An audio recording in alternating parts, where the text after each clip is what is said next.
Hello everyone, peace be upon you all. Welcome to video number 14 in this series where we explain or commentate on the book known as The Demonstration of Deceit by Ibn Taymiyyah.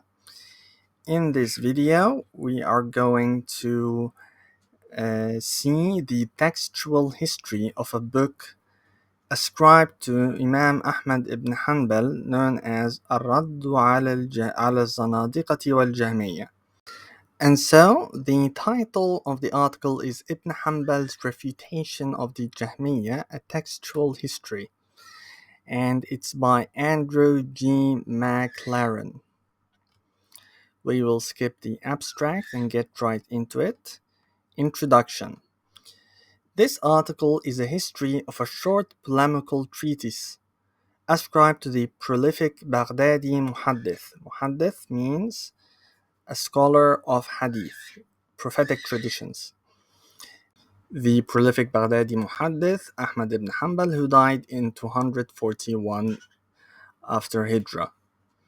The treatise, usually entitled الرد على الزنادقة والجهمية, Refutation of the Heretics and the Jahmiyya or Jahmis, henceforth الرد, contains a variety of arguments about the proper interpretation of the Quran with regard to several classical theological questions about the nature of Muhammad's message, peace be upon him.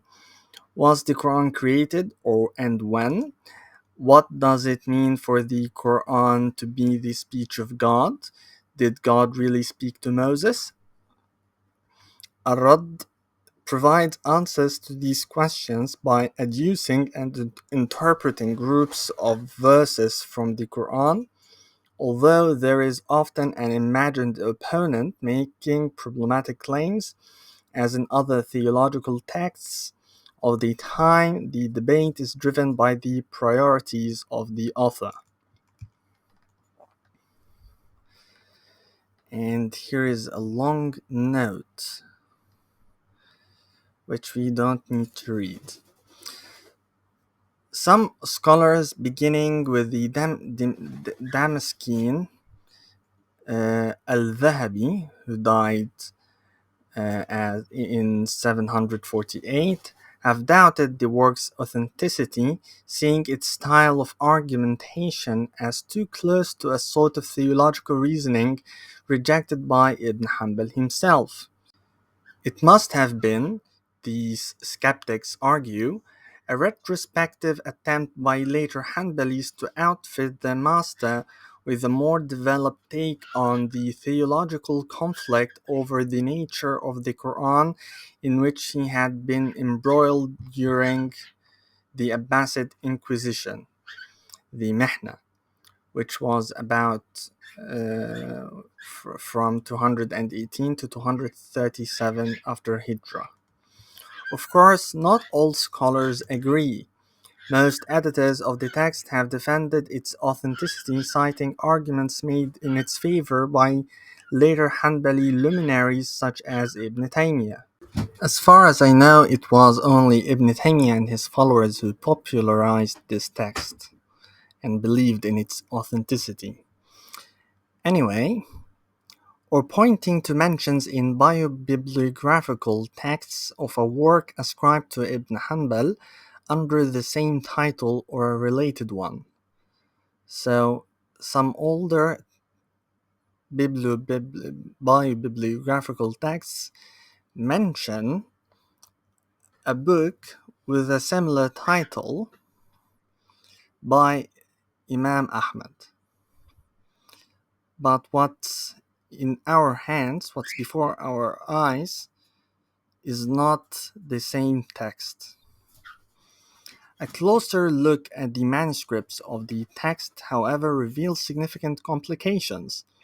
Modern arguments about Ar-Radd's authenticity have been based on print editions of the text, which has been published several times since the 13th or 19th century. As a result, the conclusions present a binary. Either the entire text was authored by Ibn Hanbal or it was not. Here he is suggesting that it is possibly, partially, by Ibn Hanbal, but not entirely. So, it is by Ibn Hanbal in terms of origin, but it then was added and formulated and developed later by later authors. Anyway, as I document here, however, the matter is significantly more complicated. The text underwent several developments after the death of Ibn Hanbal, but it seems to find its roots in the earliest attempts to work out a Hanbali theology. In any given form, the text may postdate the life of Ibn Hanbal, but its growth is part and parcel of the attempt by Ibn Hanbal's followers to work out the meaning of the Master's doctrine. In what follows, I make three main arguments. First, an examination of the manuscript tradition reveals three different recensions of al-Rad traveling under the sign of Ibn Hanbal's authorship.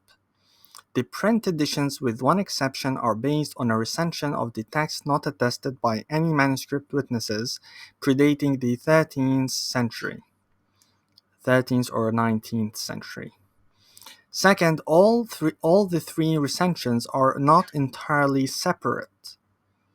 I argue that the earliest recension, which I call recension 1, was edited to produce the second recension 2. The third recension 3, was the product of combining the earlier two recensions. Third, the manuscript data alone are insufficient to determine the historical origins of the various recensions. Therefore, drawing on biobibliographical literature, Hanbali and otherwise, a critical examination of the text's content, and a comparison with other Hanbali theological works, I argue that recension 1 must have originated around the year 350 to 390 Hijri in Baghdad, way after Imam Ahmad ibn Hanbal. Recension 2 seems to have originated in the first half of the 6th century, also in Baghdad. Recension 3 emerges in the Hanbali oeuvre in the 8th, 14th century in Damascus, but its origin remain obscure. Manuscripts and recensions. Most print editions of Ibn Hanbal's al-Rad contain three parts: a very short introduction attributed to Ibn Hanbal, detailing the importance of learned people, ulama, for guiding the community in periods lacking a prophet. This is going to be called the introduction. A brief refutation of the Zanadiqa's claims that the Quran contradicts itself. This is going to be called Refzan, refutation of Zanadiqa, and a somewhat longer refutation of claims attributed to the followers of the heresiarch Jahm ibn Safwan, who died around 128, regarding the nature of God, the nature of the Quran, and so on. Refutation of Jahm. Refjah. Some editions are lacking one of these elements. In 1961, Maurice Seal published a translation of the text based on a single manuscript in the British Library, but excludes the Refzan. And 3 years later, Muhammad Shaqfa produced an edition of the text based on a single manuscript in the Zahiriyya library in Damascus that also excluded Refzan. So it was only refuting Jahm, not the Zanadiqa. This discrepancy points already to what is revealed fully in the manuscript tradition, namely that there are different versions of al-Rad. I was able to identify 13 extant manuscript witnesses in total and consulted 8 of the 9 earliest witnesses. Examination of this manuscript tradition reveals that there were 3 separate but related recensions of the text. See Appendix 1 for a full listing. Recension 1 appears in the earliest surviving manuscripts and is the same version published by Seal and Shakfa. As said, it includes only the introduction and the refutation of Jah. Recension 2, of which there are 2 witnesses, omits the introduction, including only the Ref Zan and the Ref Jah. Recension 3 finally joins all 3 elements together. Additionally, some of the manuscripts include one of the 2 statements about the transmission of the text, riwayah. The 4 earliest links in each transmission agree, but they then split off after the mid-4th century. I shall refer to them as riwayah X and riwayah Y. All manuscripts of Recension 1 include riwayah X. Recension 2 manuscripts have no riwayah. The ones which include only the Ref Zan and Ref Jah. The first manuscript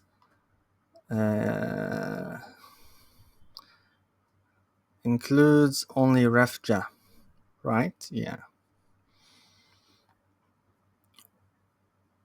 The recension 2 manuscripts have no riwayah. This makes them entirely baseless. The recension 3 manuscripts are mixed.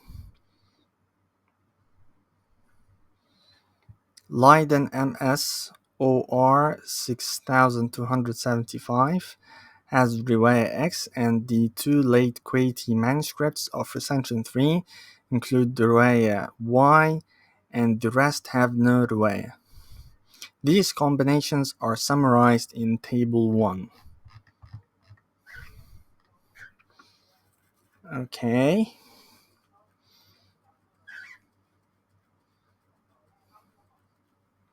Recension 1, the introduction plus refutation of Jam has riwayah X. The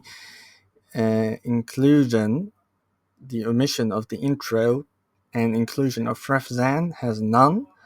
The intro plus Ref Zan plus Ref Jam is mixed. What is the relationship among the 3 recensions? First, it is possible that recension 3 is indeed the original form, and that only late copies have survived. In this case, recensions 1 and 2 would be abridgments of recension 3, with each eliminating one of 3 elements. Second, it is possible that recension 2 is the first recension.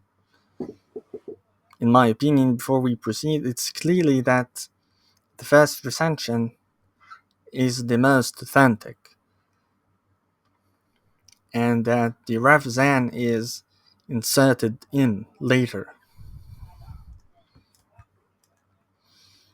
Anyway, second, it is possible that recension 2 is the first recension. In this case, recension 1 would have dropped the Ref Zan and added the introduction, and recension 3 would be the result of simply adding the introduction to the existent recension. Third, it is possible that recension 1 is the original. In this case, recension 2 would abridge recension 1. Recension 2 abridge recension 1. How? It adds to it. Unless he means by the abridgment the removal of the intro. And recension 3 would be, again, the product of combining recension 1 and 2. These possibilities are summarized in Table 2. Possibility 1, if 3 is the original, then 1 is the third minus Refzan, an abridgment, or 2 is recension of 3, another abridgment, as I understand. If possibility 2, if recension 2 is the original, then recension 1 is an abridgment plus an intro, and recension 3 is simply an addition of an intro.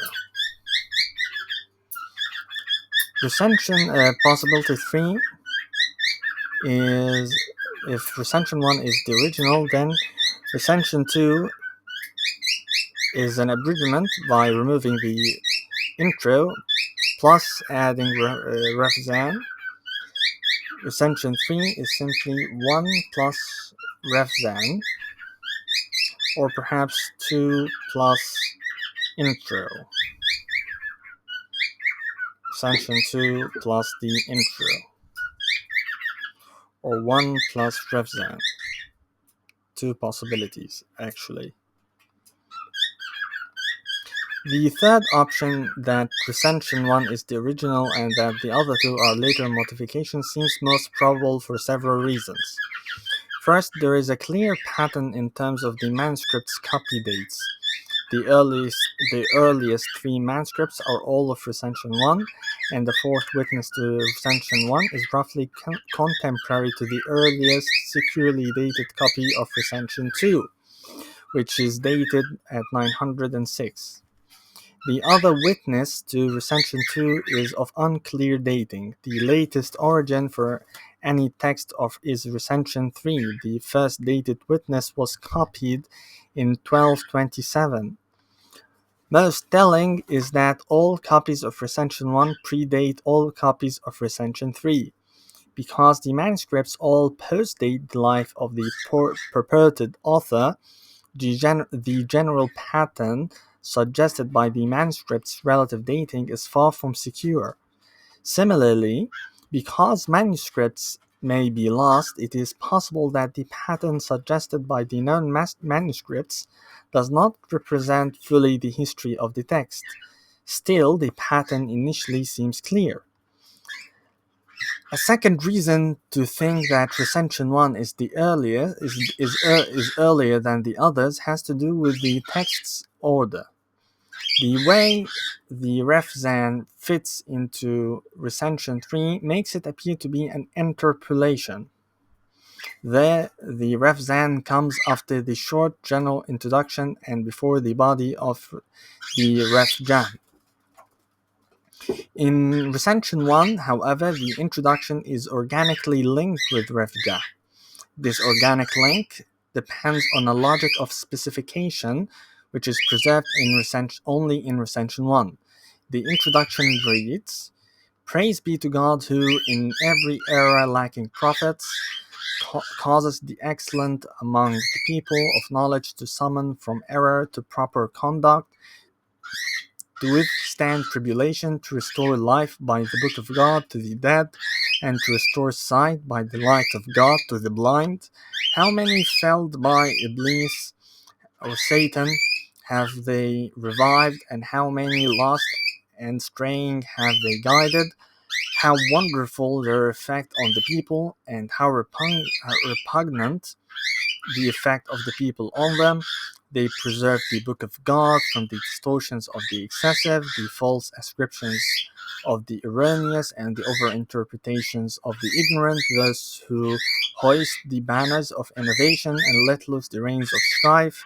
They disagree regarding the book, they oppose the book, and they seek consensus on that which contradicts the book. They pronounce about God and the Book of God without knowledge. They discuss the ambiguities of the words, and they deceive the ignorant of the people by that which is ambiguous to them. We take refuge with God from the discords of the fallacious, thus, كذلك, are Al-Jahm and his party, who draw people to the ambiguous in the Quran and the Hadith, thereby erring and causing many people to err in their discoursing.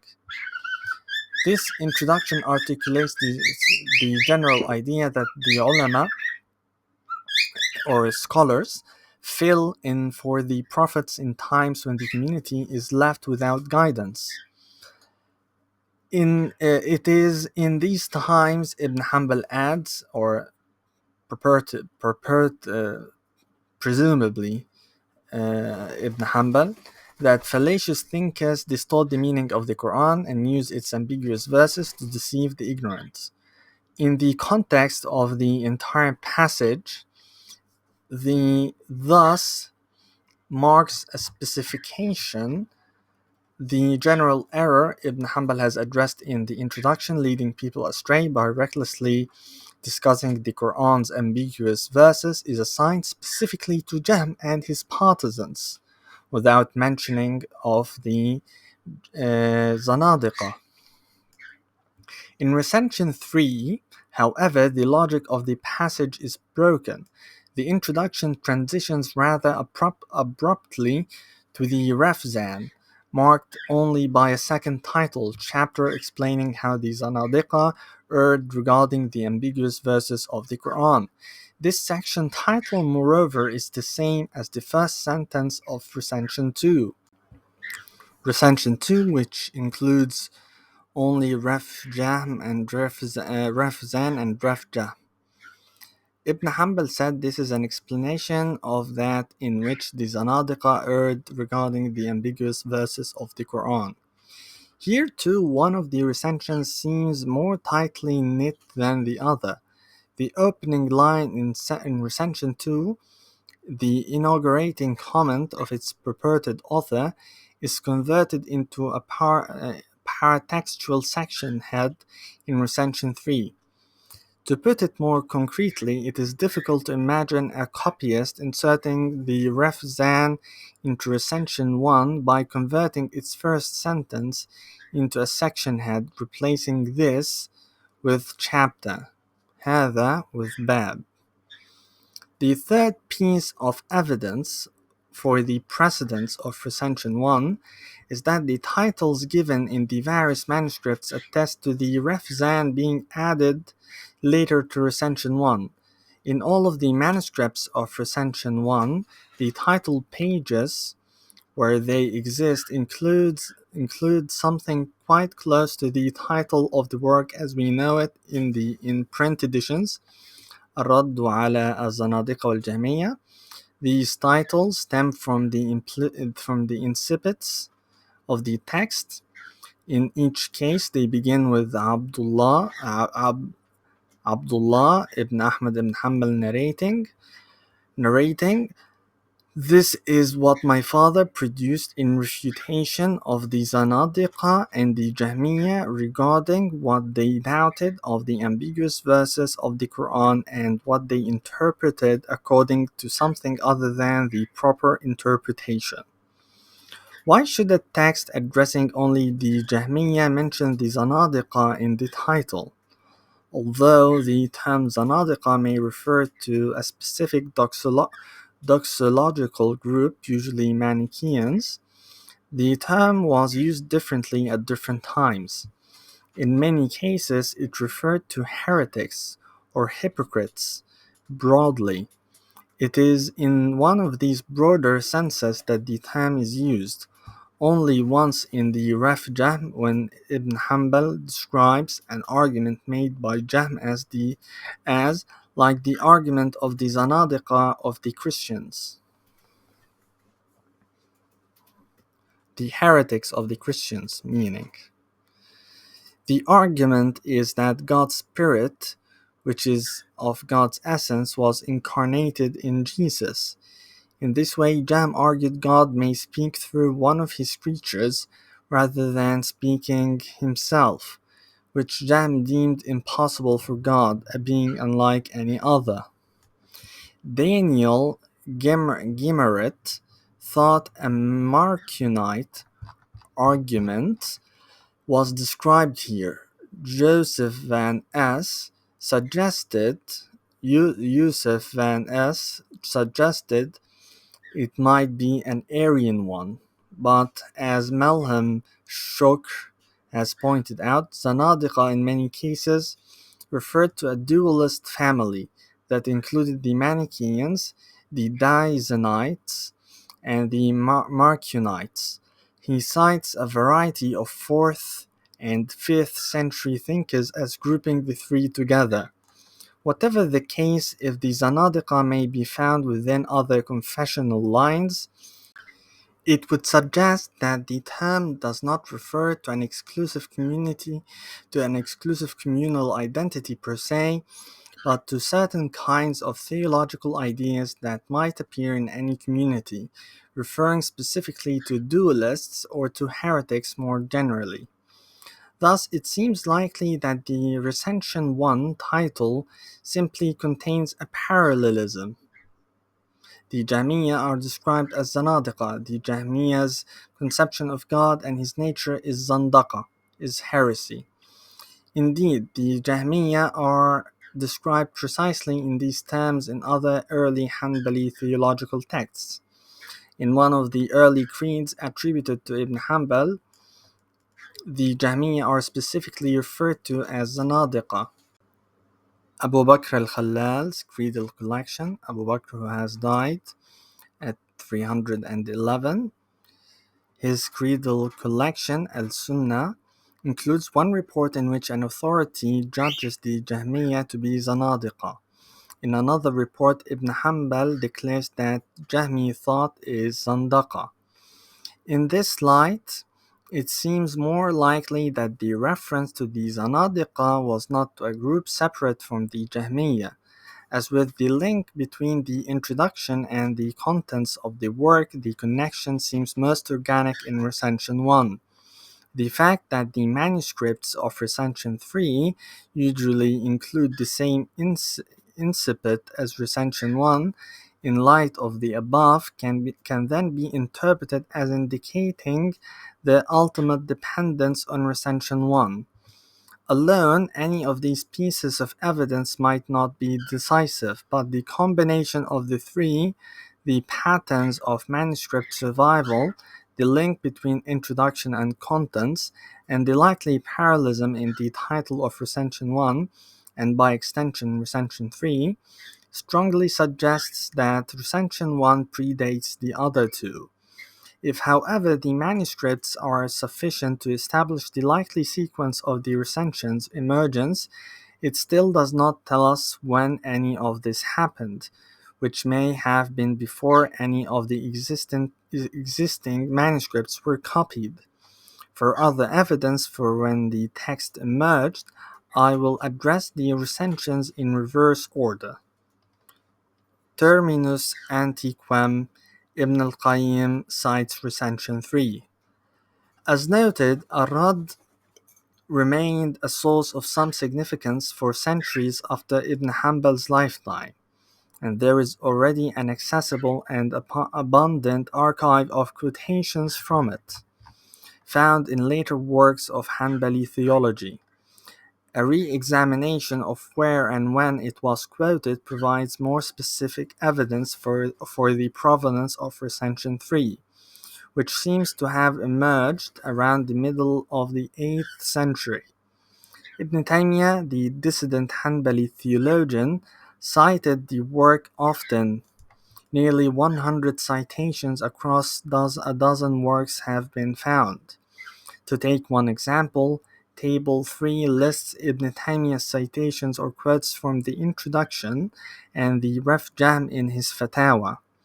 It was evidently a productive source for his broader argument.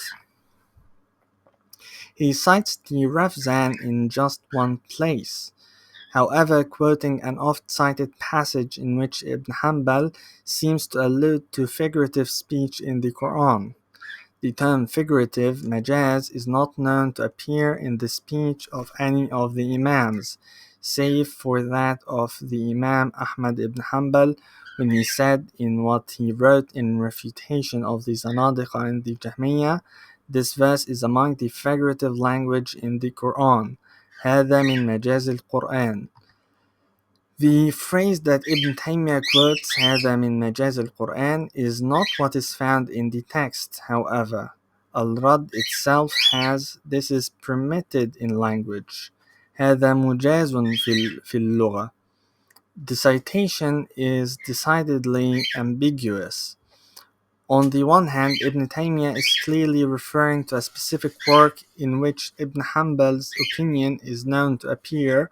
On the other hand, he misquotes the passage, which seems to suggest that he knew the idea better than the text. As Al-Ajmi already noted, this passage is commonly cited in works of Hanbali jurisprudential theory, Usul al-Fiqh, so it is possible that Ibn Taymiyyah found it there and thus had only indirect access to the passage in question. What is more, this passage is the only one from the Rafzan that Al-Ajmi knew Ibn Taymiyyah to cite, and in checking the citations he assembled, I found no others.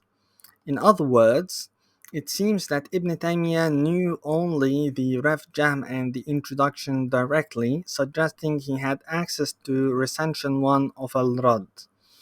Ibn Taymiyyah's younger contemporary and student Ibn Qayyim al-Jawziyya, who died in 751, also cites Al-Rad in more than one of his works. One passage suggests decisively that Ibn al-Qayyim had access to recension 3.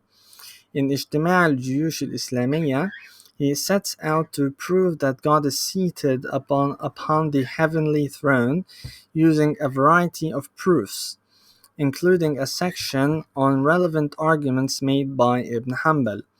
In this passage, he quotes the entire introduction of Ar-Rad, followed immediately by the first part of the Rafzan, which discusses Quran 456. This combination of the introduction and the beginning of the Rafzan is known only from recension 3 witnesses to the text. It is perhaps unexpected that Ibn al-Qayyim should know a different version of the text than Ibn Taymiyyah.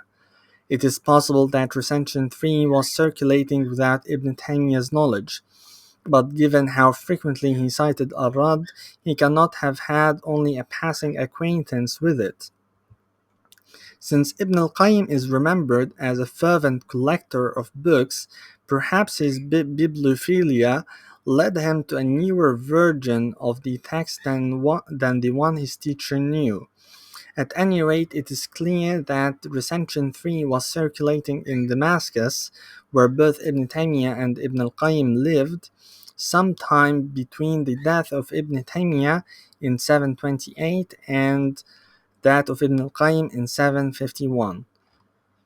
The window might be slightly narrowed by the fact that Ibn al-Qayyim's Ijtima' was not the last work he wrote. As one editor, Awad al-Mu'tiq, pointed out, Ibn al-Qayyim cites al-Ijtima' in other texts, but there has been little work done on the chronology of Ibn al-Qayyim's works, aside from a relative sketch by Joseph Bell, later retooled by Levnat Holtzman.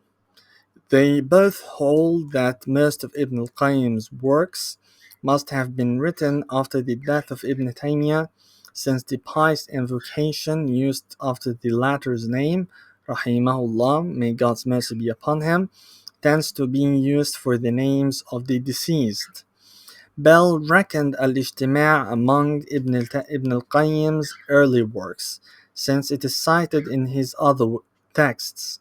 Holtzman listed it among his middle works. There is one key piece of evidence that helps to narrow the dating. It is cited in Ibn al-Qayyim's Hadi al-Arwah إلى بلاد الأفراح, an autographed manuscript in Mosul written in 745. This is in turn suggests that Recension 3 circulated in the first half of the 8th century in Damascus, perhaps between 728 and 745. Number 3. Recension 2 and the origins of the Refzan.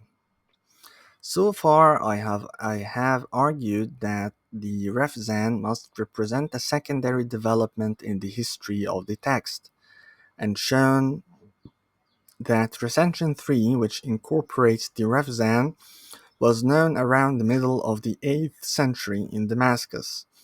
Now we can turn to consider the origins of Recension 2 and the Refzan. It is worth asking first, however, who the Zanadiqa are. Who the Zanadiqa are. The Zindiqs. In the titles of Recension 1, the term was used as another name for the Jahmiyya. Yet in the Refzan, the Zanadiqa are portrayed as making positive theological claims about the Quran, namely that it contradicts itself. That is, they criticize the Quran as a theological keystone rather than attempting to elucidate it incorrectly per the Ḥanbalis, as in the case of Jahm and his ilk. Indeed, the Jahmis are definitely Muslims. They witness that there is no God but God, and that Prophet Muhammad, peace be upon him, is his prophet and messenger. They might have many false opinions, but that does not make them non-Muslims. Let's continue. There are two pieces of evidence linking the Refzan to the first half of the 6th century.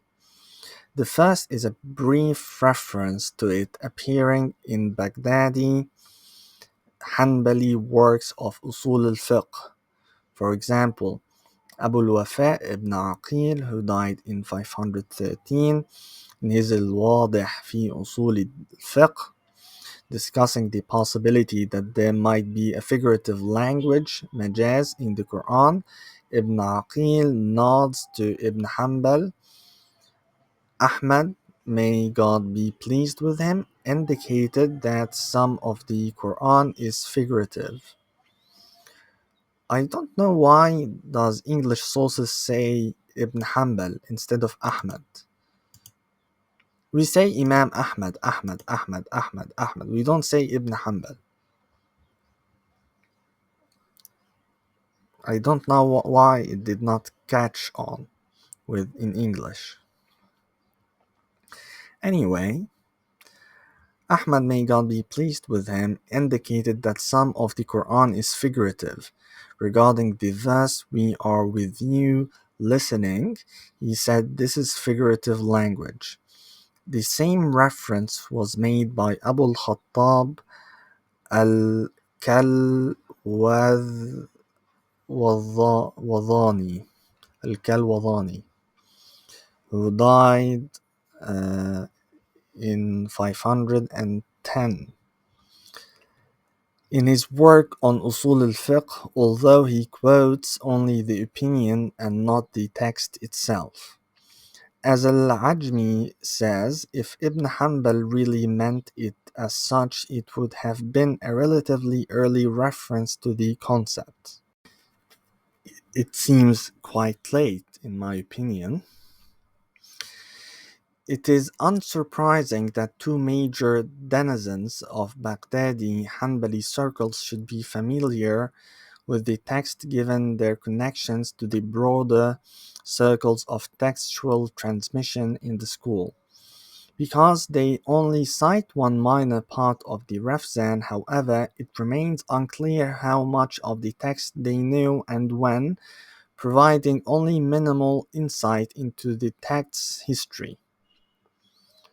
This is particularly true given that, like Ibn Taymiyyah, the quotation of Ahmad differs. Finally, he says Ahmad.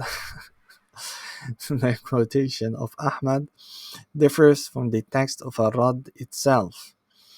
Ibn Aqil says this is figurative language, but Al-Radd reads this is permitted in language. هذا في مجاز اللغة هذا مجاز في اللغة. Moreover, they cite this opinion without reference to the specific argument of the Rafzan, in which Ibn Ḥanbal seeks to refute arguments that the Quran contradicts itself. Similarly, given their contemporaneity, it is somewhat difficult to find any particularities that reveal where they might have heard the text. For instance, both Ibn Aqil and Al-Kalwadani studied fiqh with the Qadi Abu Ya'la ibn al-Farra, who died at 458. But, as will be discussed below, there is no evidence that Ibn al-Farra himself knew the Rafzan or any recension of the text, other than recension 1. This leaves the possibility that either the Rafzan or recension 2 emerged sometime between the mid-5th and early 6th centuries. It also seems likely that it was in Baghdad that this happened, given the biographies of the two scholars cited. A second piece of evidence for the Rafzan's origins comes in a work on the eponymous founders of the four surviving Sunni schools of jurisprudence, singular madhab, written by a largely unknown preacher named Yahya ibn Ibrahim as-Salmasi, who died in 550. There he mentions that Ibn Ḥanbal wrote both Kitab al-Radd ala al-Jahmiyya and al-Radd ala al-Zanadiqa في دعواهم التناقض على القرآن. Two books, two different books, one on the Jahmis and one on the Zanadiqa. Al-Salmasi's reference is notable for two reasons. First, the title he gives for the Zanadiqa-related work is specific. That is, unlike the manuscript titles, which speak only of the general errors regarding the ambiguous verses of the Quran, this title refers particularly to claims that the Quran contradicts itself. In the Rafzan, all 22 claims made by the Zanadiqa depend on pointing out contradictions among groups of verses from the Quran. The claim of contradiction is made specifically in 13 instances. In 6 other instances, the charge raised by the Zanadiqa is that the cited verses cannot be considered among those verses regarded as clear or muhkam. It is likely, however, that contradiction is still meant in these 6 instances. In the 8th point of dispute, the problem raised by the Zanadiqa with a group of verses is that they are not muhkam, which is then explained as meaning that the verses contradict one another.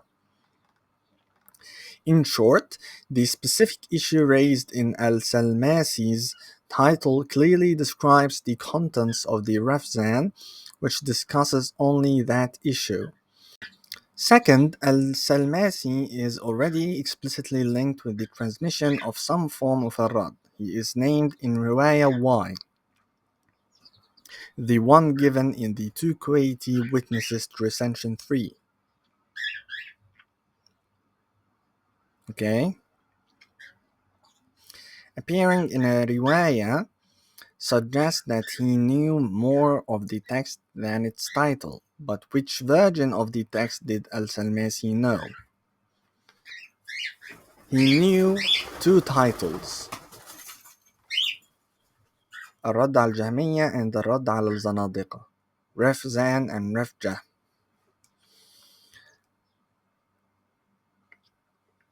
But which text that he knew well?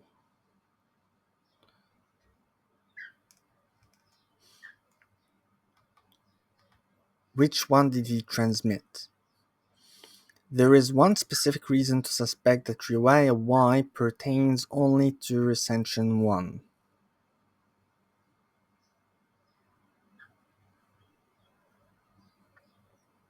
Meaning that Riwayah Y does not support recension 3.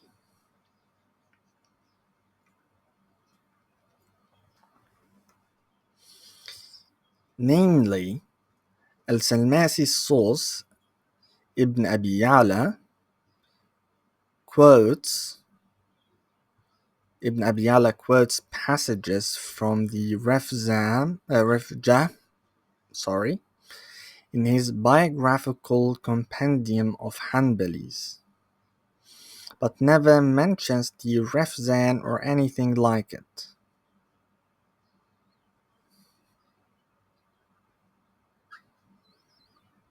Al-Salmasi's source, Ibn Abi Ya'la, quotes passages from the Ref Jah in his biographical compendium of Ḥanbalis, but never mentions the Ref Zan or anything like it.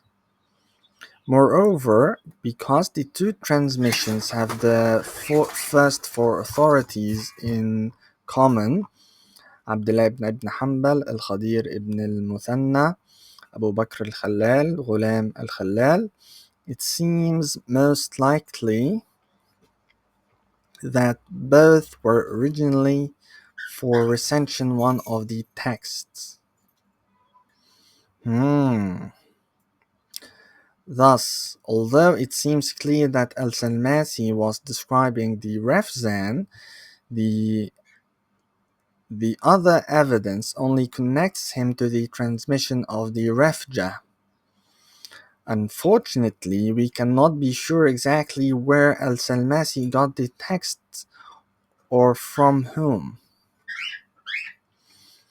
It is possible that he received it in Baghdad, which would tally well with Ibn Aqil and Al-Kalwadhani's citing the text in the late 5th century. Ibn Asakir, who apparently met Al-Salmasi, reports that Al-Salmasi's father took him to hear teachers, shuyukh, in Baghdad as a boy. Riwayah Y indicates that he heard the text from Ibn Abi Ya'la in the Bab al-Maratib neighborhood of East Baghdad during Rabi' II, 504, i.e. when Al-Salmasi was some 30 years old. Al-Salmasi was far from being a Baghdadi Ḥanbali, and he is imbricated in multiple networks of transmission. What is he then? Another type of Ḥanbali from another city? Or is he Shafi'i? Let's see. Thus, Ibn Asakir mentions his having heard teachers in Azerbaijan, specifically in Kuri and Marand, and in Mosul. Among his Musuli teachers was the well-known Shafi'i judge Abu Bakr Muhammad ibn al-Shahrazuri, who died in 538, from whom Ibn Asakir also transmitted hadith. Okay. Al-Sam'ani notes that Ibn al-Shahrazuri's father, Al-Qasim, studied with one of the figures in Riwayah Y, Abdul Aziz ibn Ali al-Azaji, who died in 444. So, presumably, Al-Salmasi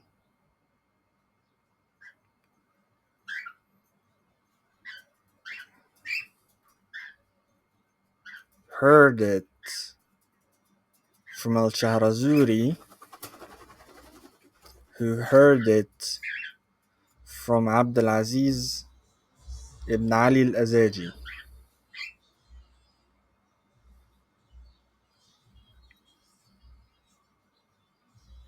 Okay. Enlightening in this regard is Ibn Asakir's comment that Al-Salmasi followed Al-Shafi'i in particular positions, furu'a, in other words in fiqh, in law, but Ibn Ḥanbal in theological principles, usul, in theology. That is, Al-Salmasi rejected the Shafi'is,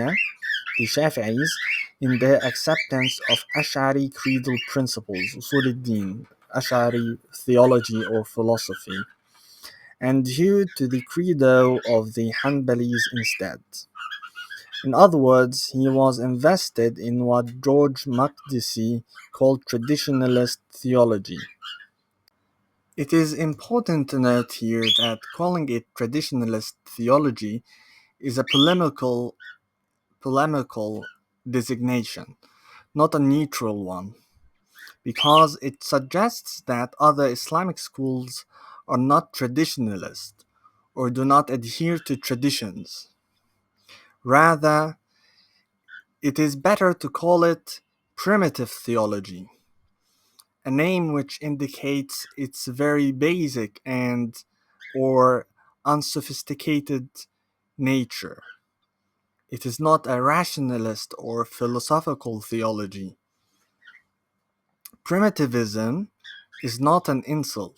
It simply denotes preserving the character of an early stage in the evolutionary or historical development of something, which is a positive thing in the view of primitivists, preserving the old or the creed of the Salaf, not a developed theology like that of Ash'arism, Maturidism, or Taymism, or Mu'tazilism, or Aristotelianism, etc. Similarly, calling it Salafi theology would be a polemical designation because it implies that other Islamic schools do not follow early Muslims. But in reality, each Islamic sect has its own predecessors in early Islam, except perhaps progressive Muslims. Secondly, it would be confusing because Salafi theology actually follows Ibn Taymiyyah, whose theology is quite developed and philosophical and sophisticated. It is not primitive. It is also important to note that there is no such thing as Hanbali theology, because the Hanbalis are very diverse. Some followed Ash'arism, others Mu'tazilism, others Taymism, etc.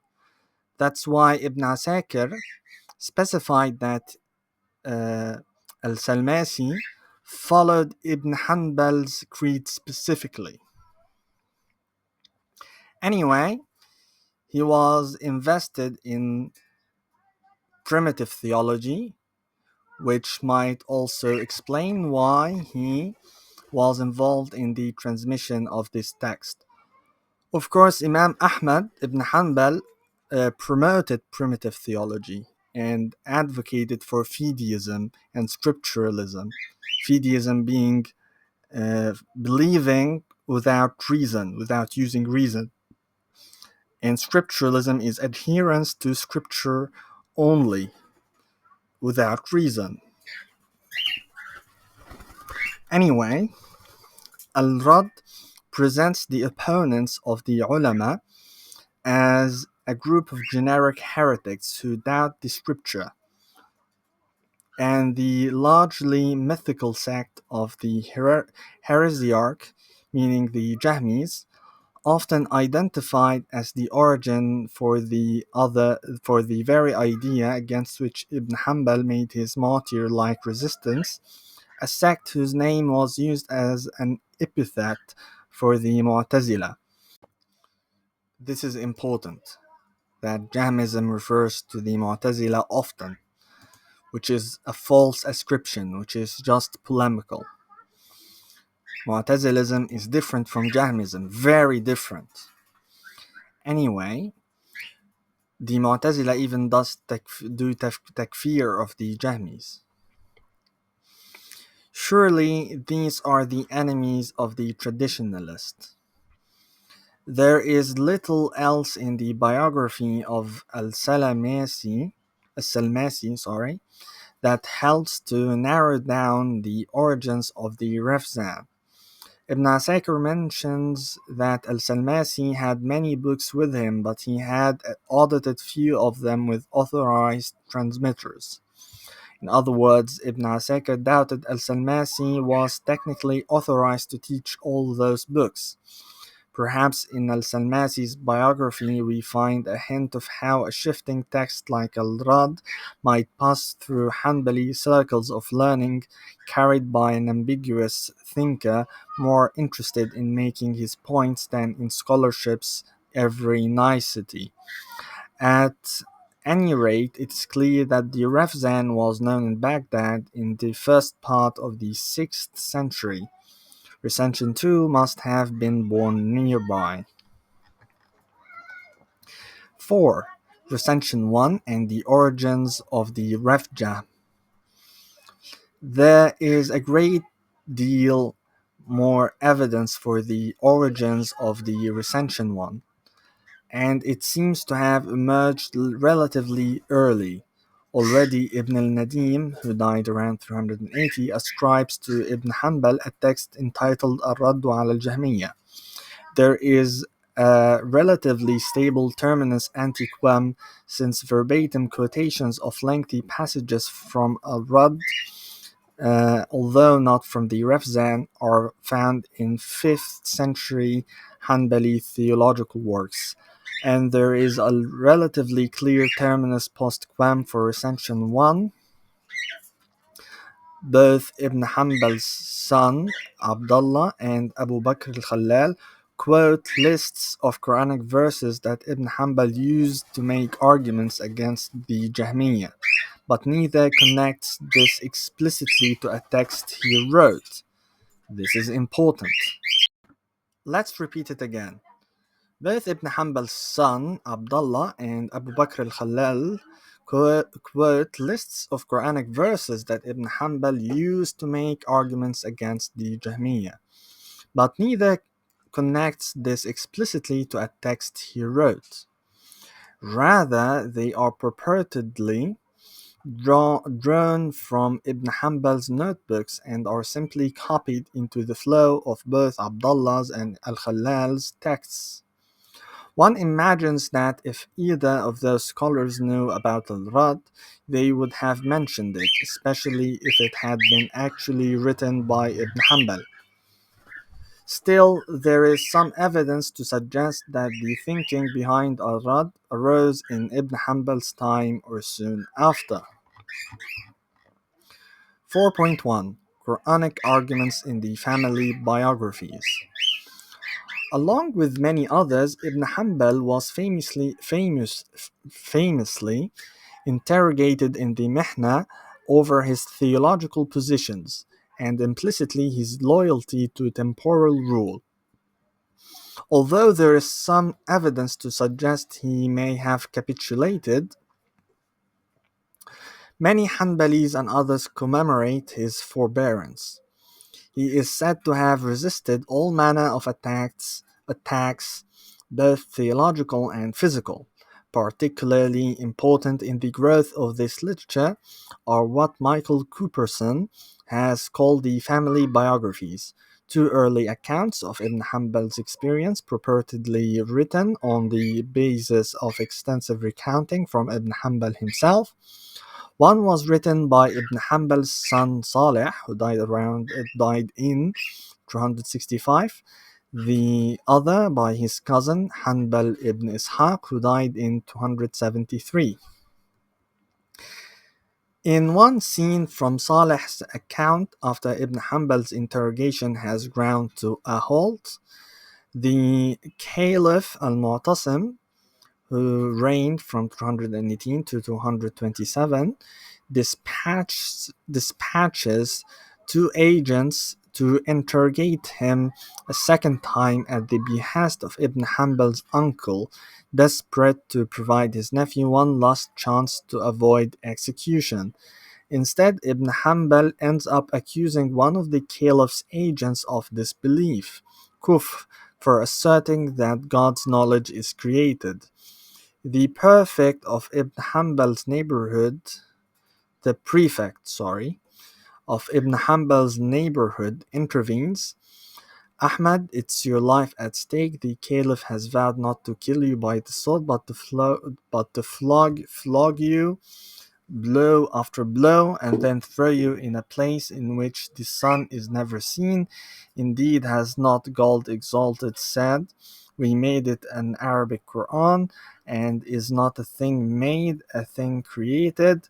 Ibn Hanbal replied, God exalted has also said, he made the army of the elephant as a field of chaff. Did God create them that way? The prefect said, take him away. It is difficult to know if Ibn Hanbal himself made this argument in precisely the way that Saleh described.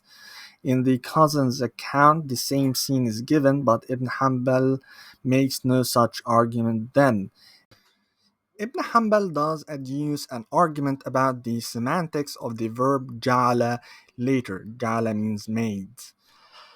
But in a different debate with a different caliphal representative. Yet the fact that he is portrayed as making this style of argument so soon after his death and by people who knew him personally is surely significant. Even if the argument did not happen, it was at least imaginable to his milieu. It truly happened. I cannot doubt his son when his son truly is not making it up. What is more, the family biography argument is precisely the sort made in Arad. When Ibn Hanbal says that the Jahmiyya has no proof text from either the Quran or the Sunnah of Muhammad, peace be upon him, to support its argument that the Quran is created, the best it can do, he says, is adduce that the same verse Q43:3, we made it an Arabic Quran, and argue that made really means created. But Ibn Hanbal identifies three separate meanings for jala, meaning made, as it appears in the Quran. One is simply to name something, على معنى التسمية. The other two are actions, فعل من الأفعال, either meaning to create, على معنى خلق, or something else, على معنى غير خلق, something other than created. He adduces many verses as instances of these various meanings, although not Q105:5 mentioned in both Saleh's and Hanbal's account. All to say, how is one to know precisely what God means if he says, we made it an Arabic Quran, given that the verb made is used in multiple ways in the scripture? In other words, it is not a definitive evidence.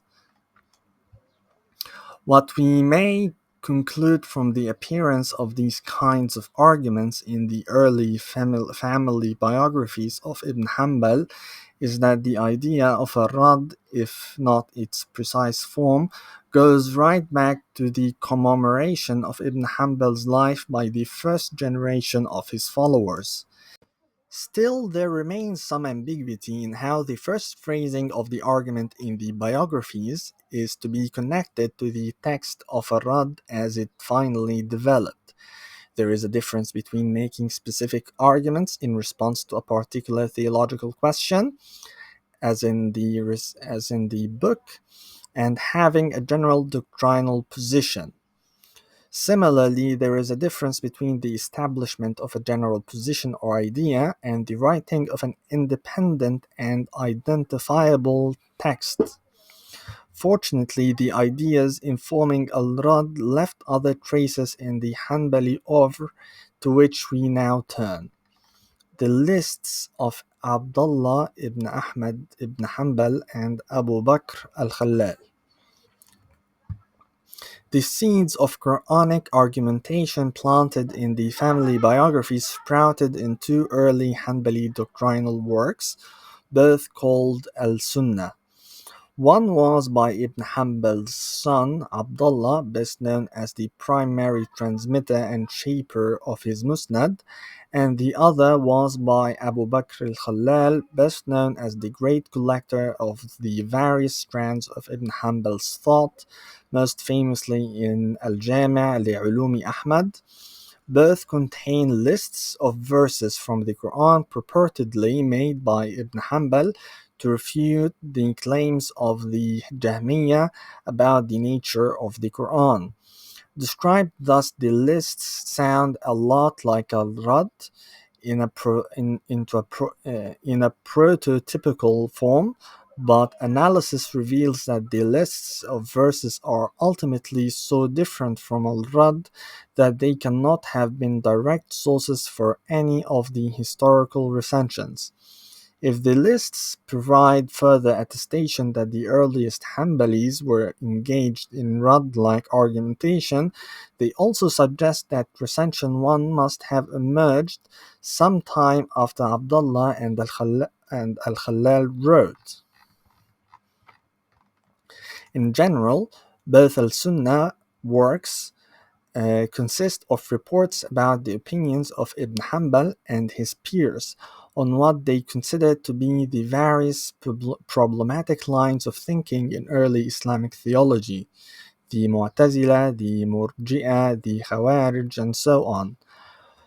One common theme in these passages is the issue of social interaction with holders of problematic views. Is it permissible to greet them in the street or to pray alongside them? Ibn Hanbal and like-minded contemporaries tended to recommend avoiding such people altogether. The lists are embedded in this otherwise broad section on dealing with the Jahmiyya. There are two versions of the lists transmitted by three authorities. The first version is that given directly by Abdullah. He says little, however, about how these verses were used in argumentation. Moreover, the report recorded by Ibn Abi Ya'la about the transmission of Ibn Hanbal's texts to Abdullah does not mention al-Rad among the things he heard. The second version is that by al-Khalal, who seems to have compiled it from two slightly earlier versions. One he transmitted from Abu Bakr al-Marudi,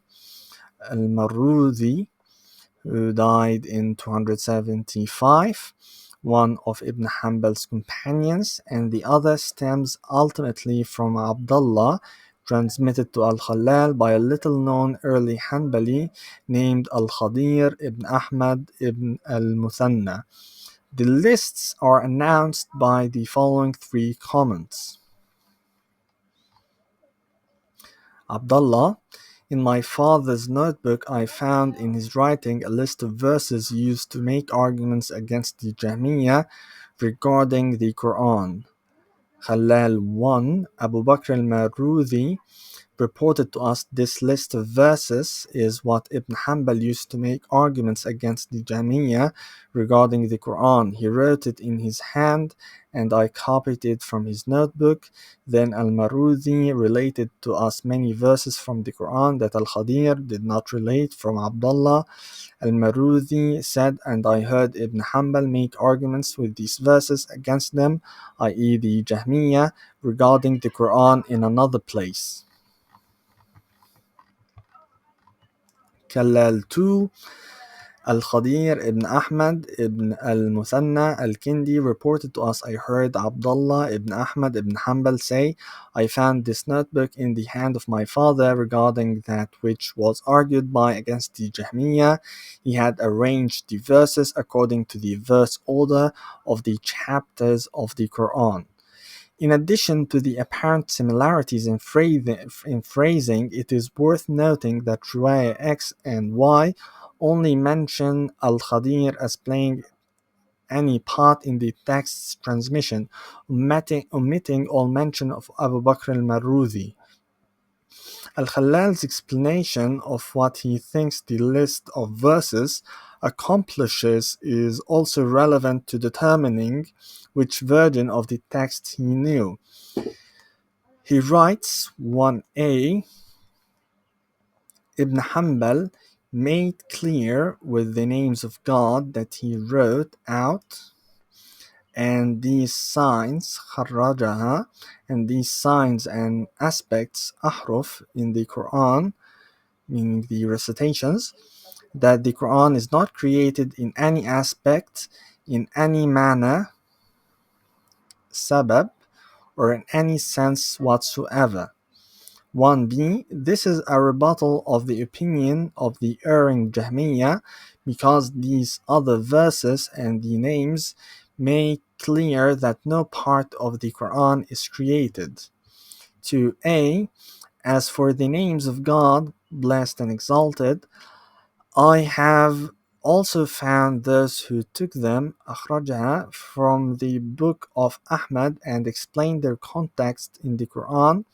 And 2b, this is a verification of what Ibn Ḥanbal mentioned in this regard about the Quran and the names.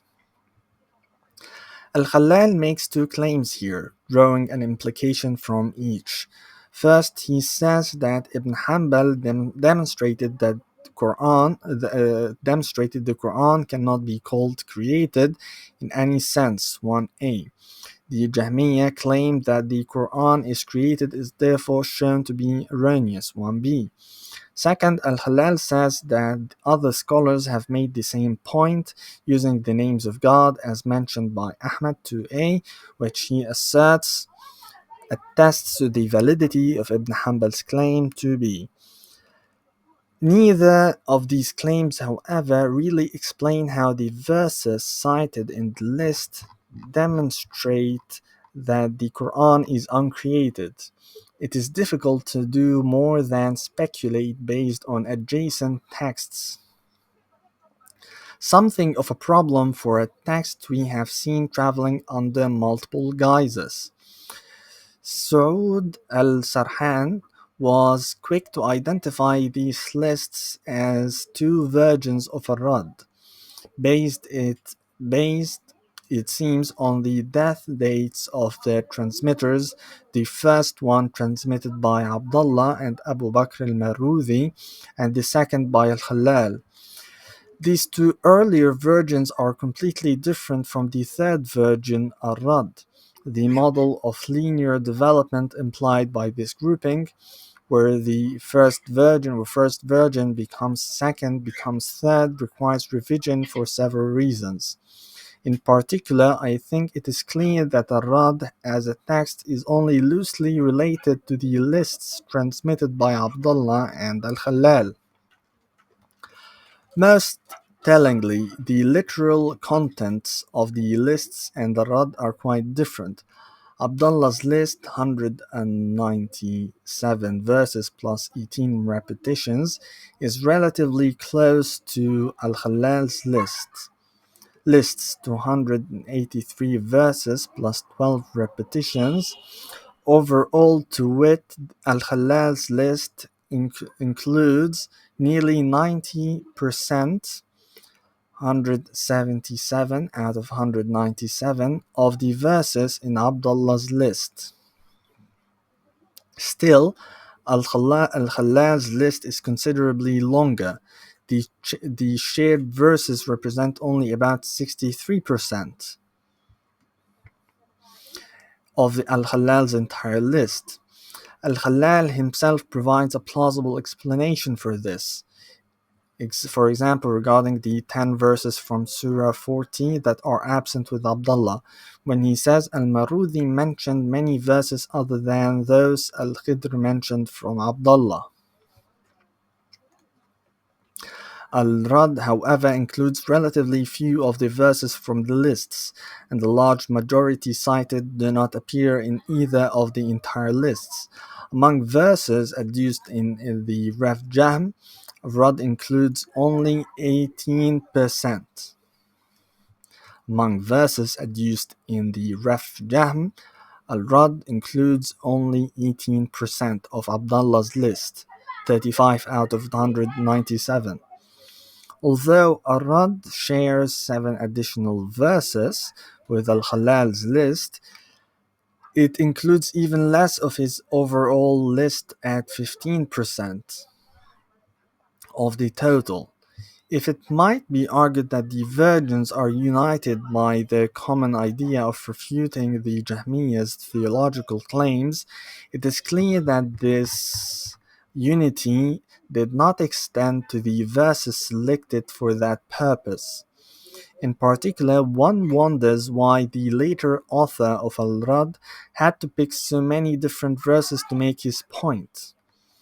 Part of the problem is the already identified ambiguity. The lists give nothing more than fragments of Quranic verses organized by surah, and neither Abdullah nor Al-Khalal gives us any concrete examples of how Ibn Hanbal or anyone else argued with these verses. By contrast, Al-Rad is a dialectical text giving both an opponent's claim and a refutation of that claim. Its refutations are clinched rhetorically anyway by producing a more correct understanding of each verse. But even within the broad outline of refuting the Jahmiyya, the focus is not exactly the same. The context for the list provided by Al-Khalal's comment in his Sunnah suggests that arguments based on the lists were directed particularly at the Jahmiyya's assertion of a created Quran. Ar-Rad, however, refutes Jahmi positions on a number of issues, of which the Quran's uncreatedness is one. Ultimately, then, Al-Rad differs in both form and content from the lists. Thus, the interpretation of these lists as the earlier versions of Al-Rad must be substantially qualified. The way Al-Rad is described by its two transmissions, i.e., as arguments refuting the Jahmiyya transmitted from Abdullah to Al-Khadir to Al-Khalal, does seem to reference or be modeled on at least one of Al-Khalal's versions of the list. Yet Ar-Rad's author apparently felt a great deal of freedom. He used a largely different archive of Quranic proof texts. At the least, the lists by themselves cannot be taken as evidence of Ar-Rad's transmission in whole or in part directly from Ibn Hanbal.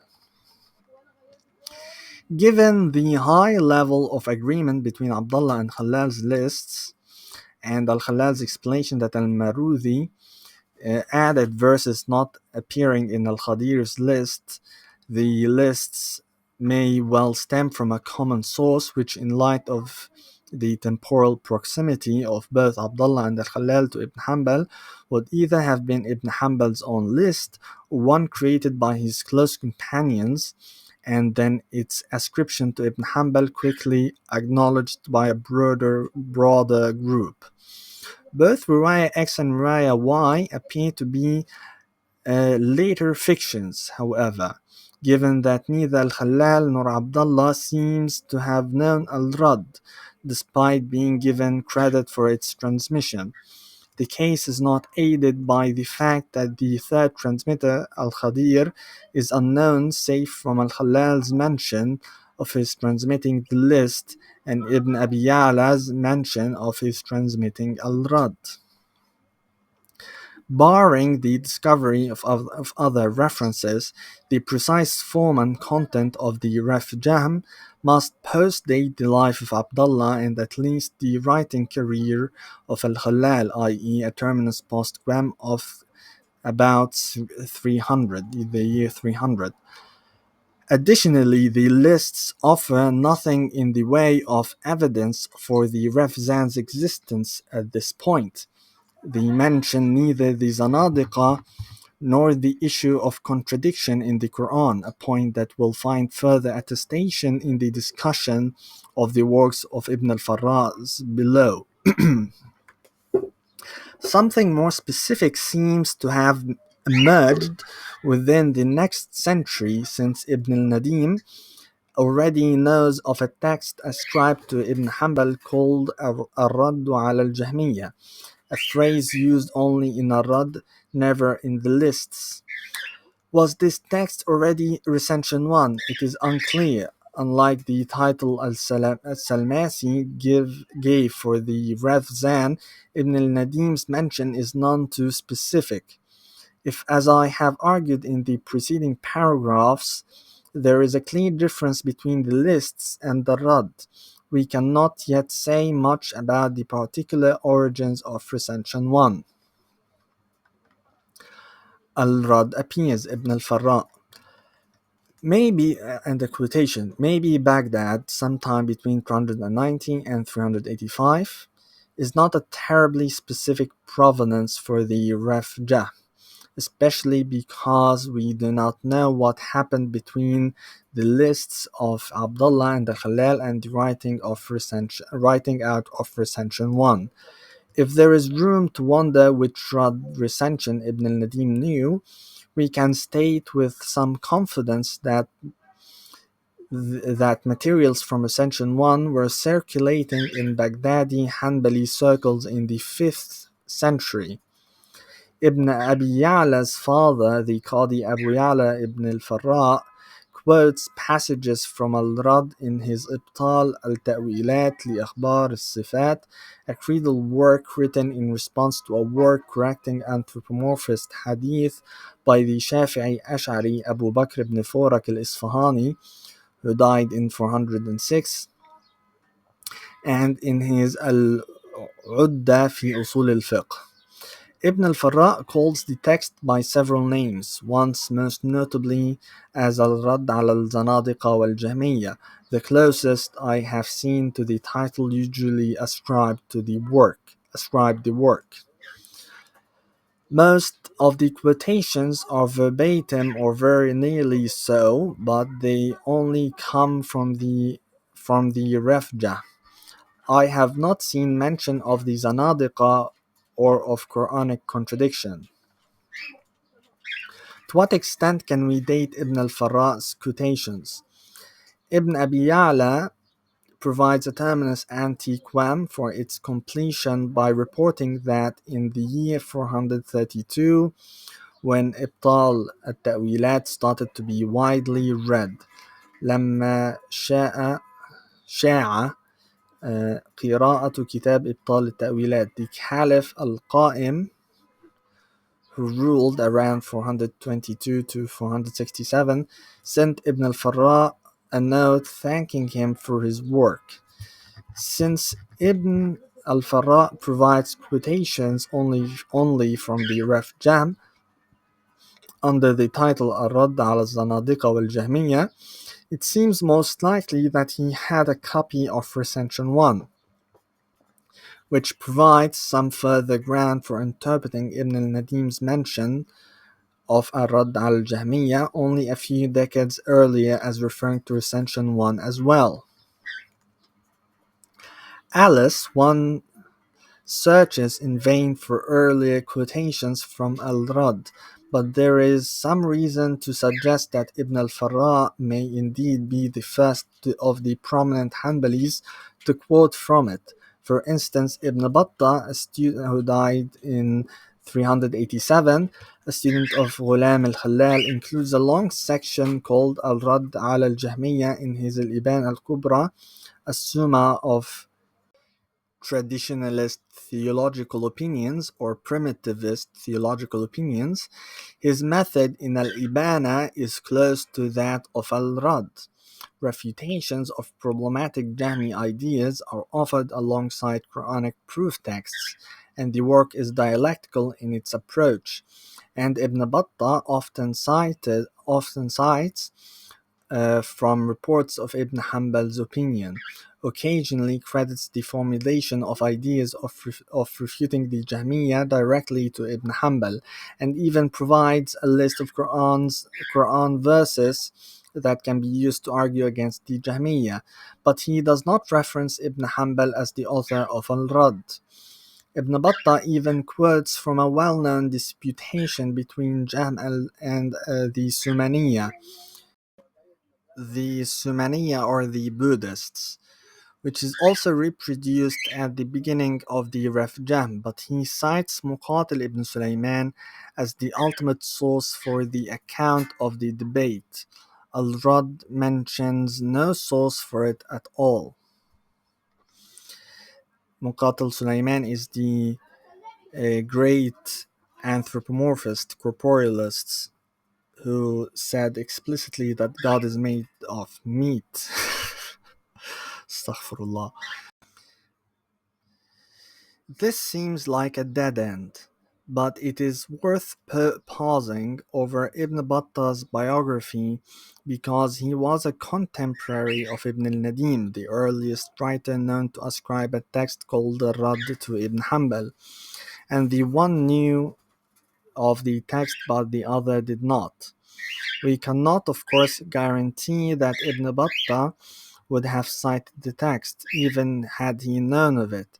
Ibn Abi Ya'la reports that Ibn Battah himself said he was born in early Shawwal 304. It is generally agreed that he died in Muharram 387. The first transmitter of his Ibana, Abu al-Qasim ibn al-Basri, was, I think, I do not know for sure, was reportedly born in Safar 386, less than 2 years before Ibn Battah died. It is most likely that Ibn al-Basri was taken to hear the text as a child, but this tells us little about when Al-Ibana was written. It is also reported that Ibn Battah traveled widely in search of knowledge before reiterating to a life of pious seclusion for 40 years, presumably in his native village of Ukbara, where most students were said to have studied with him, though he also taught some in Baghdad. There is not much in Ibn Battah's biography to suggest an answer to his omitting any mention. Ibn al-Nadim's biography is also on the thin side. Devon Stewart has argued that Ibn al-Nadim seemed to have lived and worked in Mosul until about 346 to 348, when he relocated to Baghdad, likely to Al-Karkh, a Shi'i enclave. Several notes in the earliest manuscript of the text indicate that Ibn al-Nadim was producing what he called a fair copy of his Fihrist in 377, but other evidence suggests he worked on it for decades,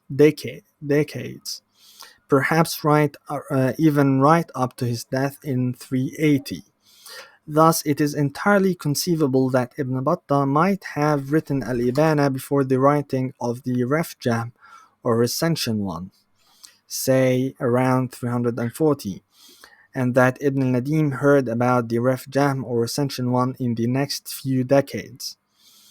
Moreover, if Ibn Battah lived in Uqbara the last 40 years of his life, when he might have ceased learning of new texts, he must have retired there just about the time Ibn al-Nadim is thought to have arrived in Baghdad.